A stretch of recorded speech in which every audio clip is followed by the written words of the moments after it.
Hey there! So today we have another review. This is a beer from Groundland. So this first one from Groundland. Crazy that they're distributing down in Florida because they're what I thought to be a pretty small brewery. Food fermented double IPA. This is called Willow. So this is a double IPA. I've actually had them in New York when I got to visit. Food or IPA? Why do you food or a hazy IPA? I don't know. Cool label, like very like simplistic kind of. It's not or not simplistic, but like I don't know what you call that kind of art, but the words are like sitting in there. There's some cool kind of vibe. I like the vibe. Citra and Cashmere. They have my friends have visited. They're one of the prettiest breweries, and I believe all in New York. Like very pretty brewery. People do weddings there, and I've again been very impressed by the hazy IPAs. So, or at least when I was in New York, I think I have one hazy IPA from them. So big on that. Wow, that crushes. Beautiful beer. Comes in a light gold color, really nice bright yellow, slightly off-white head, but like completely opaque, but like not complete. Very hazy, very hazy. So I don't know the candy name, but this is dumb fresh. Like it was on the GB. Bottle Shop has like a shelf where they have like the super limited releases, where it's like super limited, and they're like, you guys like, hey, I want that one or something like that. Like everything obviously is very fresh there, but like anyway, a little bit of a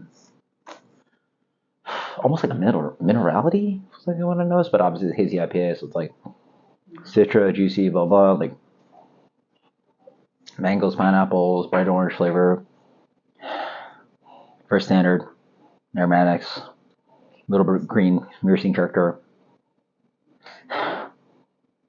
maybe a little bit of yeast content, where like yeast esters, where you're getting this kind of stone fruit character. It smells very nice here. Yeah. So it hits on the flavor like I was getting on the nose. There's something a little bit green, like not like yeah, it doesn't have any of that copper thing, but it definitely comes green on the nose and the flavor. And I want to call it like eucalyptus, like this kind of like minty green thing.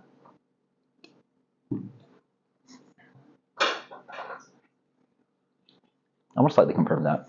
Um, the palate is very soft, creamy, um, no hop burn, but a little bit chalky.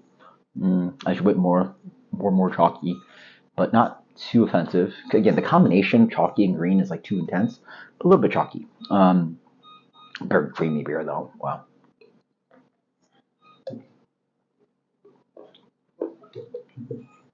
I'm gonna confirm there's like this green minty eucalyptus thing. Follows with a lot of soft fruit, ripe mangoes, a little bit of orange juice, orange concentrate, sweet peaches, ripe apricot, silky creamy. Sits exactly what I want from hazy IPA. Oh, very good example. A very good example of hazy IPA.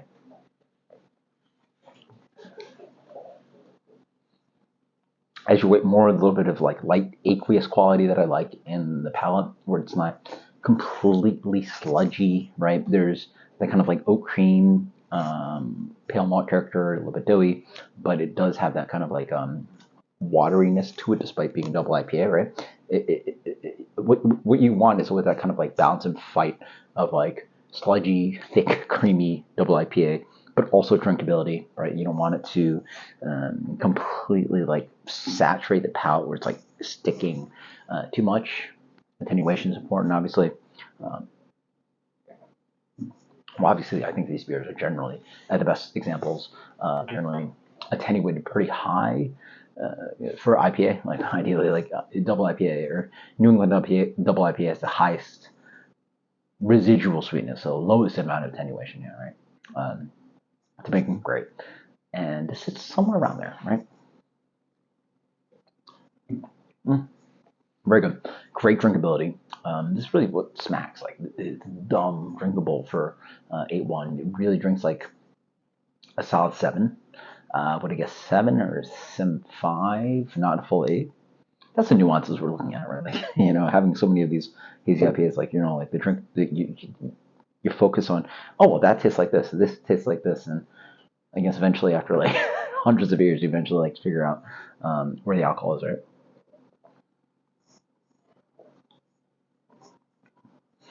yeah, drink solid double, but has qualities of lower than 8%. Really nice. A little bit of melon character. I sort of hint at some point, but I definitely had. I mean, I've obviously had better double IPAs before, but it's really good. It's very tasty. Full blind, I would guess it's something like Equilibrium. If you like Equilibrium, yeah, you're looking it up. New York. New York is crushing it. Upstate New York. Super drinkable. All the qualities you want from a craft brewery making hazy double IPA. I would be blown away if a large regional craft brewery can do something of this quality. Voodoo Ranger sort of like hits and hints at that, but it's definitely a small producer. Yeah. As you wait more as it warms up, and I already have this pretty warm. Like this is my beer fridge, so like we're sitting at a solid 40. I'm gonna guess this fridge is sitting at like 40. I want a thermometer in there, but I'm gonna guess it's like 44, probably somewhere around there. 43. I don't know. I'm just guessing around numbers. 30. What?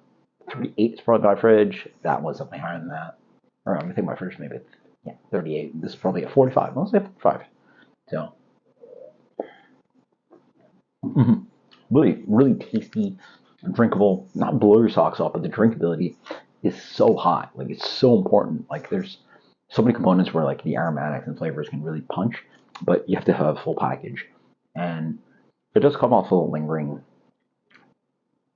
It's slightly chalky, but it never quite goes too far. And the myrcene kind of green vegetal character sort of helps dry it out, which is perfect. Like it actually is a benefit when you can actually lock in where that green character sort of helps as like sort of bitterness, right? Like it's still an IPA. So how do you hit it? You got to hit with either actual bitterness, IBU bitterness, or that kind of like myrcene kind of green dryness. It's almost like tannic character that you get from wine. If you hit that a little bit with a little bit of bitterness, you're cool. But when you go too high on that kind of like tannic green character, it's too much. So really tasty. Man, it's really good. Yeah. As you wait more, that sweet pressure comes in, but it dries out really nicely. This is a really beautifully constructed beer. I wish it was just a little bit more punchy on the aromatics and lingered a little bit further on those hop characteristics. But outside of that, the construction is absolutely fantastic. Last beers that sort of remind me of quality of hazy of this big juiciness would be Equilibrium, Top Treehouse, and Sapwood Cellars. Like there's literally the last 4 years I could literally name like very few breweries that like crush this hard. There's just a few here and there. I think like I reviewed like KCBC and very few. It's hard. But yeah, Drownlands crushes. This is a solid.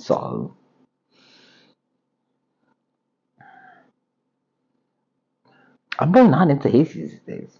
Unless you really shock me, not it's that hard, but it's very tasty. Try again. Yeah, aromatics are not as crushable as like it should be, like punchy, juicy. Very good. I'm gonna go with solid. Let's hit a. Let's call it a 96 minus, and we're just gonna call it that. And that's fair. Until next time, guys. Cheers later. Check out Drownlands. Absolutely delicious later.